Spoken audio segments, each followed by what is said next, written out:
Daghan karon ang nangita, ni Kibuloy kay nawala.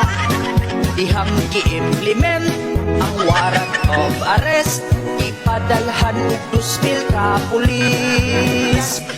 KOJC ipalibutan, sa mga pulis ibantayan. Ang ilahang dakon, usa lang katawo, 2,000 ang moaristo. Ug nagkagugot silang maayo, kay nibabag ang mga miyembro. May nabunog ug gipusasan, kay nisukol daw sa mga kapulisan. Halak ka. Ilang gisulod ang KOJC, apan si pastor wag yun makit-i.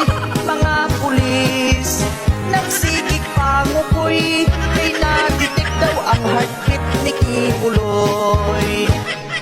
Mga pangag ilang giuban, basig maoy kitagpuan. Sa pila ka adlaw, gisusigitan aw, wag yun si Kibuloy ni patimaw.